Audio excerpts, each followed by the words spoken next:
What's up, amigos? Welcome to Ink Build Up. Today's video is going to be a quick update on my do-it-self exposure unit I'm working on.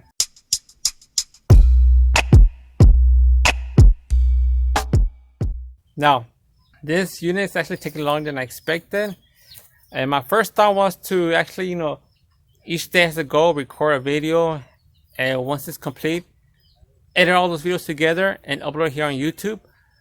But since this is taking longer than I expected, and right now it's the only thing I'm working on for my shop as well for this channel, I don't want to go that long without uploading anything. So I decided to, just upload each day on this channel as I go. That way I won't keep you guys down long waiting for a video. And the only thing left to do for this unit is one, place the LED lights, as well fix the wiring and get the actual glass top to have this fully functioning. So in the meantime, amigos, bear with me and hit the bell, that way you can be notified when I upload each video. In the meantime, I'll see you guys next time, amigos.